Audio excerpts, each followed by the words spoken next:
제가 새해를 맞은 지 벌써 2주째 그렇게 접어들고 있는 것 같습니다. 벌써 깊은 그런 더운 계절로 그렇게 들어가는 그런 계절이기도 합니다. 앞으로 한 달 정도는 아마 매서운 추위가 가끔씩은 우리 생활에 그렇게 어려움을 줄 수도 있을 것 같아요. 그러나 참 우리나라가 사계절이 이렇게 또렷한 그런 나라도 사실 지구상에 많지 않아요. 그나마 그래도 우리나라는 사계절이 어느 정도 그렇게 구분이 되어 있고 그렇게 계절마다 하나님께서 또 이른 비도 주시고 또 때를 따라서 늦은 비도 주시고 아름다운 꽃도 그렇게 하나님께서 주시고 또 가을에 들녘에 또 익은 곡식 들을 주시고 이 동남아 쪽 같은 데 가면은 눈을 못 본대요. 우리는 한겨울에 눈을 그렇게 보고 눈 내리면 물론 운전하는 분들은 참 걱정이 되지만은 눈이 오면 강아지까지도 좋아서 펄떡펄떡 뛰더라고요. 마치 동심으로 돌아간 그런 느낌을 받게 하는데 참 겨울도 참 우리가 잘 지내면 우리 몸에 참 유익한 것 같아요. 우리 몸이 여러분 목욕탕을 가면 어떤 분들은 건강을 위해서 그렇게 열탕을 들어갔다가 또 차가운 냉탕도 들어가고 이렇게 번갈아서 여러 번 그렇게 왔다 갔다 하시는 분들이 있더라고요. 이게 뭐 의학적으로 근거가 있는지 모르겠지만은 그렇게 하면은 몸이 좀 좋아진다, 효과가 있다라는 그런 이야기도 있어요. 그렇기 때문에 우리가 이 추위도 춥다 하지 말고 이렇게 딱 피고 추위도 우리가 맞서서 우리가 우리 몸에 익숙해지는 그런 모습이 또 우리에게 한편 필요하지 않는가 그런 생각을 가져봅니다. 오늘 우리는 그 어느 때보다도 혼돈의 시대에 살아가고 있어요. 창세전에 하나님께서 이 창세기를 보면 온 땅이 공허하고 그렇죠? 이 지구의 역사가 우주의 역사가 그렇게 잡히기 전에 정해지기 전에 혼돈함을 우리가 보게 됩니다. 참 그 말씀을 저는 묵상을 하면서 마치 오늘 이 대한민국이 이렇게 어려운 지경에 빠져 있는 모습과 이 혼돈의 시대와 같지 않은가, 뭐 똑같진 않다 하더라도 참 이러한 어려움 속에 우리가 있진 않은가 그런 생각을 가져봅니다. 여전히 새해는 밝았지만 희망의 그런 닻이 순탄하게 올라갈 것 같지만은 않은 그러한 세월을 우리가 보내고 있습니다. 그런 생각을 해봐요. 정말 악인들의 득세를 우리는 바라만 봐야만 하는가 그런 생각을 가져봅니다. 이 진영 논리로 국가의 운명이 풍전등화라는 그런 위기 앞에 그렇게 놓여 있는 것만큼은 분명해 보입니다. 온통 거리에는 민망할 정도의 그 문구가 적혀 있는 플랜카드가 여기저기 그렇게 달려 있는 모습을 보면서 참 안타까운 마음이 그지없습니다. 그렇죠? 얼마 전까지만 해도 외국의 언론사는 우리나라를 아주 극찬을 했어요. 단기간에 단기간에 경제의 부흥을 이룬 나라다. 또 단기간에 민주화를 이룬 나라다. 라고 하면서 아주 외국 언론에서는 봐라. 한국이 경제의 롤모델이고 대한민국이 이 민주주의를 그 짧은 역사 속에서도 이 민주주의를 이뤄낸 것을 봐라. 그렇게 부러워했던 그런 시절도 사실이 있었습니다. 그런데 지금은요, 많은 외국 언론들이 이 나라를 염려하고 있습니다. 이렇게 되기까지 우리가 너무 정치에 우리 스스로가 무관심하진 않았는가, 그런 생각을 한번 가져봐요. 정교 분리의 원칙이라는 게 있어요. 정교 분리의 원칙. 정치와 종교는 분리되어야 된다. 이런 말을 곱게 해가지고 우리 종교인들, 우리 그 그리스도인들은 정치에 참여하지 못할 뿐 아니라 거기에 나가서 어떤 말도 했어도 안 되고, 그저 우리는 교회 안에서 기도만 해야 된다라는 잘못된 인식을 말하는 분들도 꽤 있습니다. 그러나 진정한 종교의 분리의 원칙은요, 우리가 국가가 그릇된 길로 갔을 때는 우리 크리스찬들이 이것에 대해서 아니라 옳은 길로 인도할 수 있는 그런 강력한 메시지가 우리에게도 필요하다라고 말씀드릴 수가 있습니다. 얼마 전에 기독뉴스를, 기독교 채널을 틀다 보니까 지난주에 부산에 있는 세계력교회 주일 강단의 메시지가 현 시국에 대한 아주 강경한 메시지가 그렇게 나왔습니다.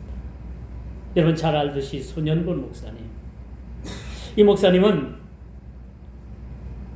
코로나 팬데믹 사태에서도 끝까지 예배에 줄을 놓지 않았던 그런 분이었습니다.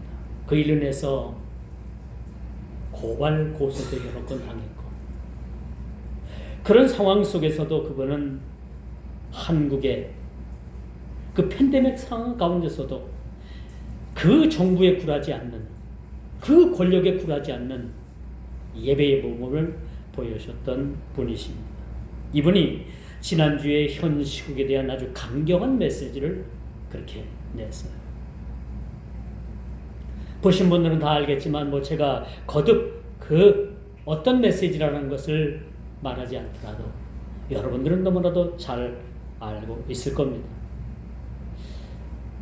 이번 일로 인해서 손 목사님은 야권으로부터 고발을 또한 당한 상태입니다. 반면에 여러분, 오늘날의 이 대다수의 많은 교회들은 오늘날 이 대한민국의 이 사태에 대해서 침묵으로 일관하고 있다는 데 대해서도 여러분, 우리의 마음이 상당히 편치 않습니다. 교회는 기도만 하고 밖으로 나와서는 안 된다라는 이 정교분리의 잘못된 원칙, 이 잘못된 해석을 하는 분들이 많이 있기 때문이라고 볼 수가 있는 것이죠. 여러분이 2차 세계대전 당시에 독일의 히틀러의 만행에 모든 교회들이 침묵을 했습니다. 다만 본회퍼라는 이 목사님만이 히틀러의 정책에 대해서 비판을 합니다. 신랄한 비판을 했어요. 이렇게 신랄한 비판을 하다가 그분은 그 히틀러 정권에 의해서 사형을 당했습니다. 순교를 당한 거죠. 이런 상황에, 오늘날 이 대한민국이라는 이런 상황에 우리들의 교회의 역할이 무엇일까? 또 어떻게 하는 것이 올바른 행동인가라는 것을, 그 해답을 우리는 찾아봐야 할 것입니다. 제가 좋아하는 구절 아모스 5장 24절에는요.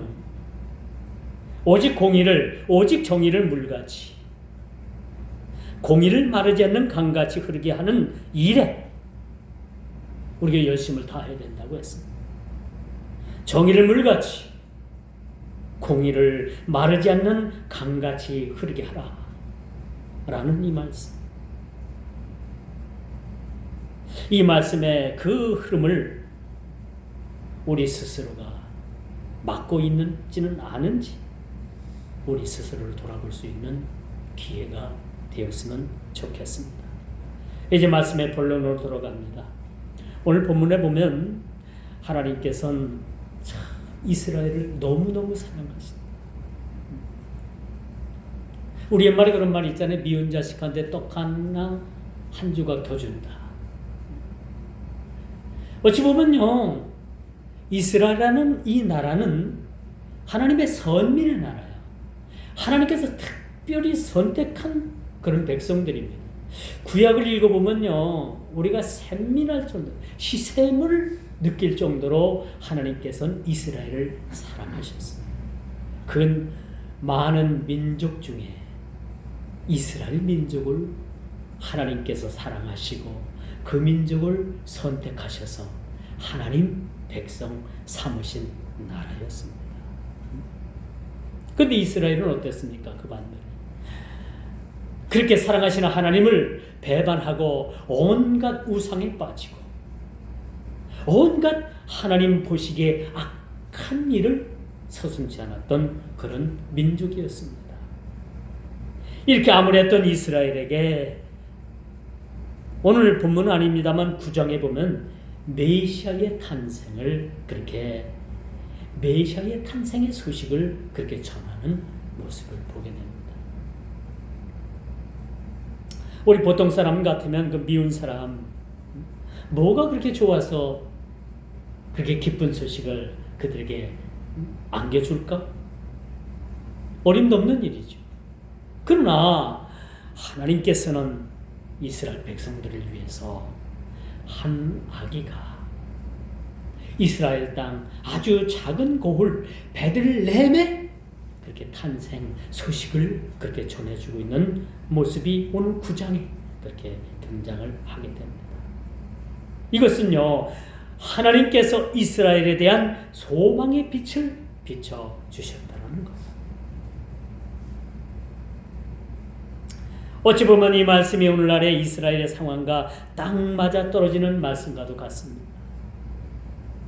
오늘 10장도 온통 하나님께서 이스라엘을 이제는 너희들을 내가 직접 관리하겠다는 것. 직접 너희에게 모든 행할 일들을 행하시겠다는 말씀을 우리가 보게 됩니다. 그동안에 여러분 현 시국을 보면, 현 시점을 보면 이스라엘에게 있어서는 눈에 가시화두가 떴던 그런 하마스를 지금 제거 직전에 있습니다. 또 헤즈볼라라는 그런 테러 단체, 테러 국가, 이 헤즈볼라를 완전히 무력화시킨 상황을 우리는 보게 됩니다.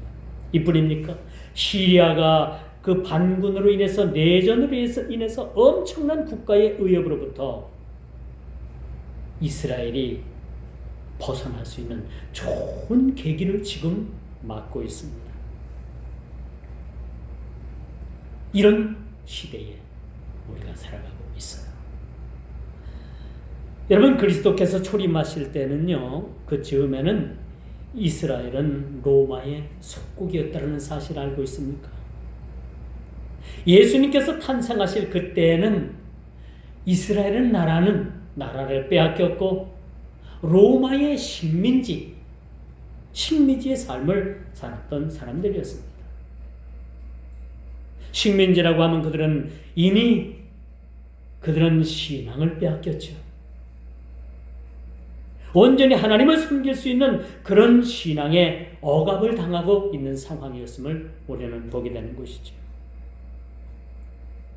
그 상황은 이스라엘의 정체성은 산산조각나고 만 상태였음을 우리는 과거의 역사를 통해서 우리는 보게 되는 것입니다. 아마도 우리의 지금의 현 시국을 우리는 깊이 들여다봐야 합니다. 과연 이 시대에 왜 이렇게 대한민국이 잘 나가다가 지금 이런 어려움을 당하고 있는가? 그것은 하나님께서 뭔가 우리들을 향해서 뭔가가 하나님께서 보시기에 타당치 않은 그러한 모습이 하나님께 비쳤기 때문이 라는 사실을 우리는 직시해야 될 것입니다. 왜 이런 일들이 일어날까? 왜 대한민국이 이렇게 잘 나가다가 이런 어려움을 당할까? 지금 기업들도 매우 어렵다고 합니다. 지금 환율이 엄청나게 치솟고 있잖아요. 모두가 지금 어려운 상황이 있어요. 여러분, 본래 하나님의 뜻은요, 이스라엘의 통치 방법이 왕정 정치가 아니었습니다. 하나님의 뜻은요, 하나님은 이스라엘을 하나님께서 직접 다스리는 나라로 사실은 그렇게 통치하시길 원하셨던 거예요. 하나님의 방법은, 통치 방법은 왕정 정치가 아니라 인간에 의한 그런 왕정 정치가 아니라 신정 정치를 원하셨던 거죠. 그런데 백성들은 어떻게 했습니까? 자신들을 다스릴 왕을 구하였기 때문에, 왕을 구함으로 인해서 하나님께서는 왕정 정치를 허락하신 거예요. 그리고 사사시대는 그로써 그렇게 막을 내리게 되는 사실을 우리는 보게 됩니다. 그건 어땠습니까? 왕정 정치는 실패한 거예요. 지금도 세상은 끊임없이 많은 지도자를 세웁니다. 그러나 이 성공한 지도자나 성공한 왕은 없습니다.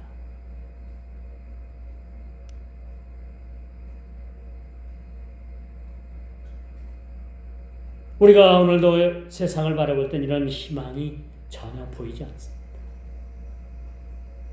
그러나 여기는 희망이 없다라는 그런 생각이 전에 반드시 하나님께서는 우리들을 통해서 희망의 끈을 놓지 아니하도록 우리 그리스도인들을 통해서 이 어려운 시국을 하나님께서 극복할 수 있도록 기회를 또한 주신다는 사실, 우리는 믿어 의심치 않습니다. 오늘 본문 4절이죠. 모퉁이 돌이 되신 예수 그리스도에 대해서 그렇게 언급합니다. 이젠 초림의 메시아 그리스도, 초림의 메시아 예수 그리스도께서 오셨을 뿐만 아니라 이젠 다시 재림하실 예수 그리스도는 우리의 모퉁이 돌이 되신다는 사실들을 오늘 본문을 통해서 우리들에게 이렇게 말씀하고 계십니다. 우리 그리스도인들의 대망이 뭡니까? 우리의 대망은 모퉁이 돌이 되신 메시아 예수 그리스도의 재림의 날을 우리는 기다리는 거죠. 여러분, 우리가 살아가면서 기억하고 잊지 말아야 될 것은 이 마지막 주님의 재림을 기다리는 우리의 삶이 필요한 거예요. 재림의 때를 잃어버려서는 안 됩니다. 평온하다. 우리가 세상적인 이러한 세속에 빠져 있을 때 주님은 호련히 이 땅에 오실 수 있다는 겁니다. 그러면 우리는 말세의 신앙을 잃어버려서는 안 되는 거죠.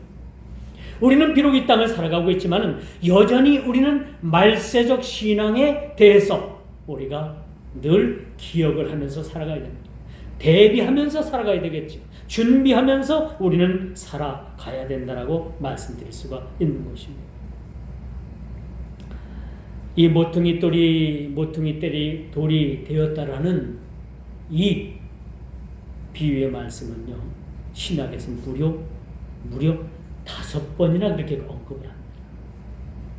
건축자들이 버린 그 쓸모 없다고 했던 그 돌이 모퉁이의 머릿돌이 되었다는 거예요. 이 언급을 신약에서 5번이나 그렇게 언급을 하고 있습니다. 요즘 사람들의 말들을 들어보면요, 요즘 사람들의 생각이 누가 대통령이 돼도 관심이 없대요. 관심이 없다라고 얘기를 합니다. 참 무서운 말이죠. 누가 대통령이 돼도 관심이 없다.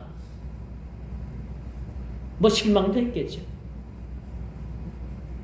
여야를 막론하고 누가 대통령이 돼도 그 사람이 그 사람. 그러니까 관심을 갖지 않는 거예요.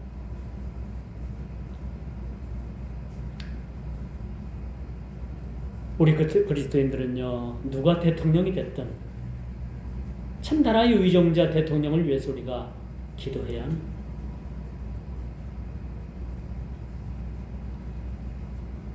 이 땅에 온전히 하나님의 통치가 이루어질 날을 위해서 우리가 기도할 뿐만 아니라 이렇게 시국이 어려운 때, 나라가 위기 가운데 있을 때 우리가 좀 더 많은 기도가 필요합니다. 필요하다면 우리가 거리에서 나가서 정치 위정자들을 위해서 우리가 쓴소리도 마다하지 않는 그러한 우리 모습이 되어야 되지 않겠나라는 생각을 감히 말씀드려 보게 됩니다. 그러므로 여러분, 더 이상 고통과 고난의 역사가 되풀이되지 않는 이념과 사상에 위해서 휘둘리지 않는 세상을 위해서 우리가 기도해야 되는 거죠. 필요하다면 우리가 나아가서 걸기라도 해야 되는 그런 상황에 우리가 놓여 있습니다. 이제 그러므로 지금은 우리가 은혜 받을 만한 때입니다. 그래도 아직은 현 시국이 아무리 어렵고 위기라고 할지라도 여러분, 현 시국은 그래도 우리가 은혜 받을 만한 때입니다. 아직은 그렇습니다. 마치 농부가 이른 비와 늦은 비를 기다리듯이 주님의 통치를 기다리는 그러한 성령의 은혜의 단비를 우리는 구해야 된다라고 감히 말씀드릴 수가 있는 거죠. 오늘 본문의 1절이죠. 본문의 1절입니다. 뭐라고 말씀을 합니까? 봄비가 올 때에 여호와 곧 구름을 일게 하시는 여호와께 비를 구하라. 무리에게 소낙비를 내려서 밭의 채소를 각 사람에게 주시리라. 그렇죠? 이 말씀을 제격하면은, 이 말씀을 다시 재해석하면은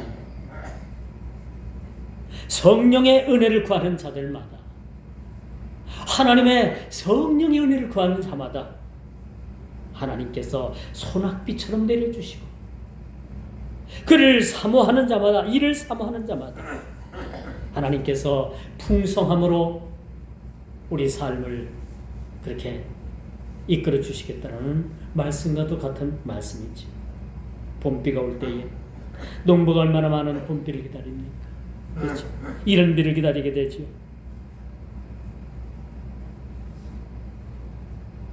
그러므로 우리가 농부가 이른 비와 늦은 비를 기다리듯이 우리는 이 시대적인 안목이 우리에게 필요합니다. 이 시대를 우리가 바라볼 수 있는, 이 시대를 위해서 기도하고 이 시대가 어떻게 이끌림을 받는 그러한 나라가 되어야 된다는 것을 우리는 기도를 통해서 우리가 이끌어가야 되는 지도자의 위치에 놓여 있다는 사실입니다. 우리가 그리스도인 되었다는 것은 여러분, 세상에 여러분 모두를,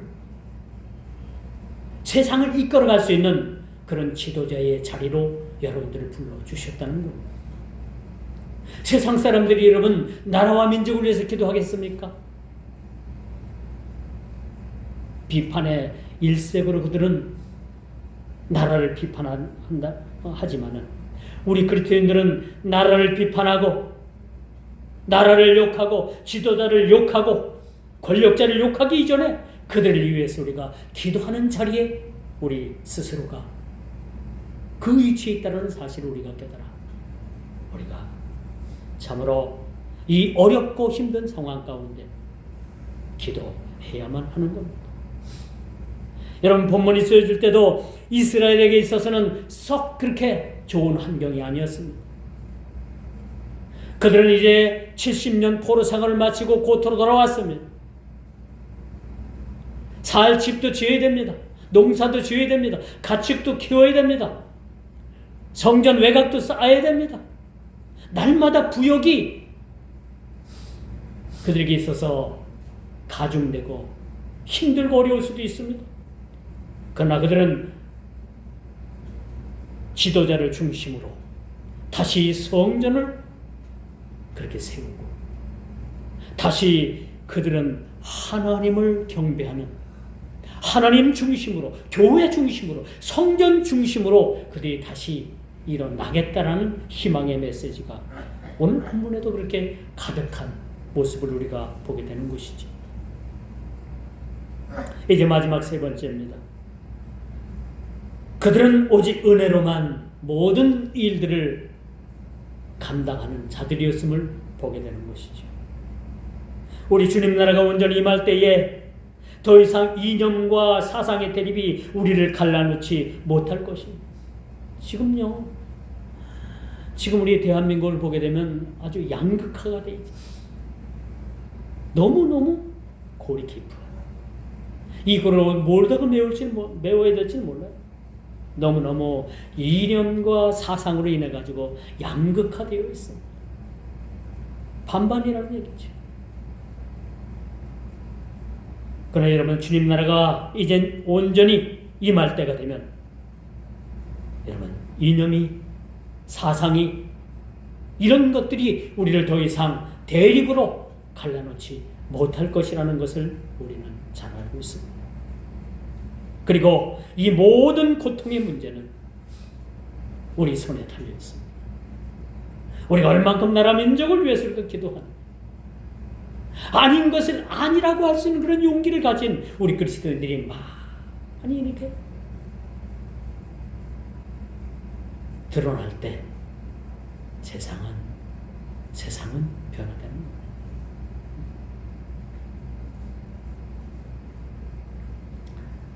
과거 우리는 70년대 여의도 벌판에서 큰 집회가 열렸어요. 그 70년대 여의도는요, 그렇게 건물들도 많이 있지 않았고요. 그 비행기가 뜨고 내릴 수 있도록 그렇게 활주로가 한편에 있었고, 또 그 광장이 아주 컸어요. 근데 얼마 전에 좀 수년 전에도 가보니까 광장이 있던 자리에 많은 건물들이 많이 서 있더라고요. 그 광장을 찾아내니까 광장이 없어요. 70년도에 여러분 빌리그레함이라는 그런 목사님을 강사로 민족 대부흥운동 부흥회가 있었습니다. 당시 이 부흥회 때 저 아래에 사는 사람들, 여기저기 사는 사람들이 그 이불 보따리를 싸가지고 또 먹을 음식을 가지고 직접 끓여 먹기 위해서 그 여의도를 다 모였습니다. 그 인파가 수십만에 이른다고 했어요. 며칠 동안 그렇게 부흥회를 열었는데 어느 한날 당시 비가 너무너무 많이 왔대. 그냥 소낙비가 그 부흥회 때 그 집회를 하지 못할 정도로 엄청난 비가 왔어요. 그렇게 비가 오는 장면을 제가 그 유튜브에서 발췌를 해서 제가 동영상으로 가지고 있는데,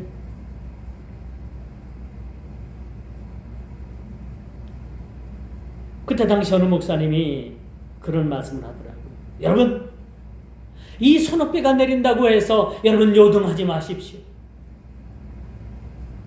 여러분, 이 소낙비를 맞고라도 우리가 은혜를 받아야 되지 않겠습니까? 그래서 당시 많은 비가 내왔지만은 이 큰 집회에 어려움이 봉착을 했지만은, 그런데 이 장대비와 같은 이 비를 다 맞고 이 집회가 끝나도록 여러분 한 사람도 미동하지 않고 그 자리를 지켰다라는 그런 일화를 우리는 보게 됩니다. 이게 70년대에 있었던 일이에요. 이 70년대에 어떤 일이 있었습니까?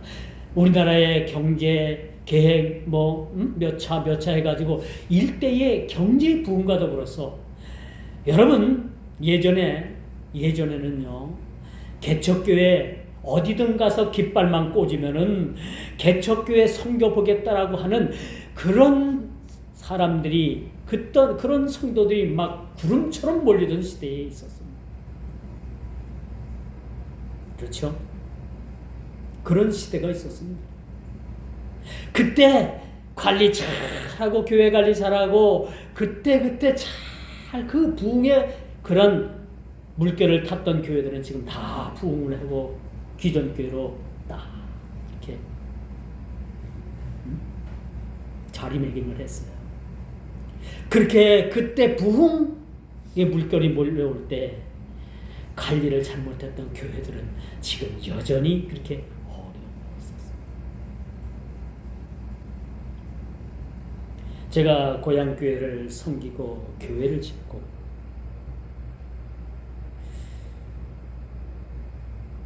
교회 짓기 전에 허름한 그런 집 한 채를 그렇게 집만 샀죠. 터는 살 엄두도 사가지고 교회를 시작을 했어요. 그 시골에 절도 있었고 그들이 아주 그 우상 종교에 찌들어 있던 자들인데 여러분 교회를 세우니까 1년 되고 2년 되니까 30명 이상이 출석을 하는 거예요. 그때 당시입니다. 그때 당시에는 시골이나 도시나 도농할 것 없이 교회 깃발만 갖다 꽂아놓으면 교회를 섬겨보겠다고 하는 그런 많은 일꾼들이 몰렸던 시대도 있었어요. 바로 그것이 7, 80년도라고 저는 생각을 합니다. 여러분 이처럼 하나님의 은혜를 사모하는 자들에게 환경을 초월한 엄청난 은혜의 단비를 하나님께서 내려주시는 것입니다. 이 어려움에 봉착한 이 나라도 하나님께서 해결의 은혜의 단비를 이 본문 1절처럼 은혜의 소낙비를 내려주시면 모든 문제가 해결될 것입니다. 그러므로 이제 은혜 받은 하나님의 백성들이 할 일은 거짓된 예언을 폐하는 것입니다. 오늘 본문에 나와있지. 거짓된 이 예언을 폐하고 우상을 제하며 흩어진 유다 백성들을 보며 지금 좌우로 이념 대립으로 인해서 이렇게 깨지고 나누어졌던 이 백성들을 하나로 모으는 데는 교회, 말씀, 예수 그리스도의 중심 그 하나밖에 없는 겁니다. 저들은 무엇으로 치유하겠습니까? 저들은 무엇으로 치유할 거예요? 저렇게 자경화되고 우경화된 자들을 무엇으로 하나가 되고 무엇으로 치료할 수가 있겠습니까? 오직 하나님의 말씀인 것입니다. 오늘 6절의 말씀이 바로 그거죠. 6절의 말씀이 바로 그 말씀입니다. 거짓된 예언을 폐할 거고 우상을 제하며 흩어진 그런 유다 백성들을 모으며 하나님의 백성들이라고 하는 그들을 견고하게 하실 것이다 라고 6절에 그렇게 말씀을 합니다. 이제 말씀의 결론을 맺을게요. 우리 그리스도인들의 영적인 안목, 우리가 세상이 볼 수 없는 그런 안목을 갖지 않았습니까? 우리 그리스도인들에게는 세상이 감히 볼 수 없는 그런 영적인 안목을 우리에게 주셨어요. 이 영적인 안목을 가지고 현실을 직시하는 일입니다. 그리고 오늘날 교회가 해야 될 일이 무엇인가? 기도와 도구로서 아닌 것을 아니라고 할 수 있는, 마땅히 우리가 외칠 것을 외칠 수 있는, 우리가 거리에 나가야 된다면 나가야 되는 그런 상황이라면 주저하지 않고 나갈 수 있는 그런 분명한 용기와 태도가 우리에게 필요하다는 것입니다. 그러므로 이젠 더 이상 교회가 세상에 함몰되어 어리석음에 빠지지 않고 하나님의 통치 가운데 시대적 사명을 감당해야 합니다. 많은 사람들이 그런 얘기를 해요. 전에는 교회가 세상을 걱정을 했는데 이제는 세상이 교회를 걱정해야 된다는 그러한 웃지 못할 그런 이야기도 들려오지만 그건 일부의 메시지라고 생각을 합니다. 일부 사람들의 주장이라고 생각을 합니다. 여전히 교회는 세상의 희망이어야 됩니다. 이 어려운 시국을 구할 그러한 대상은 오로지 우리 그리스도인밖에 없다는 사실, 여러분 기억하시길 바랍니다. 교회가 세상으로부터 고립이 아니고 능력의 말씀으로 세상을 변화시키는 일들, 이 혼돈의 시대에 깊은 사고와 또한 통찰력이 우리에게 필요하다는 사실, 이를 위해서 여러분 기도하고, 필요하다면 우리가 걸기도 하고, 필요하다면 우리가 힘을 같이 합칠 수 있는 그러한 일로 인해서 이 시국이 그렇게 참으로 수습이 된다면 저와 여러분들이 우리가 아까워야 될 것이 무엇이 있겠습니까? 아낄 것이 무엇이 있겠습니까? 이를 위해서 여러분 기도하고, 행동이 우리에게 필요하다면 그 행동으로 나가는 저와 여러분 모두가 다 되기를 주님의 이름으로 축원하면서 말씀을 맺도록 하겠습니다. 기도합니다. 시대를 분별할 수 있는 안목을 저희들에게 주시기를 원합니다. 우리가 세상을 변화시키고 또 세상에 함몰되는 그리스도인들이 아니고 말씀으로 우리가 세상을 변화시키며 참으로 우리가 세상을 향해서 빛이 되고 소금이 되는 우리 성도들이 되게 하여 주옵소서.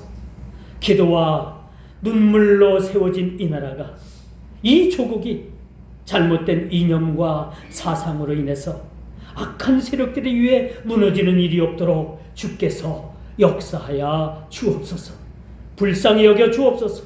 이 민족을 주께서 돌보아 주옵소서. 예수님의 이름으로 간절히 기도드리옵나이다. 아멘.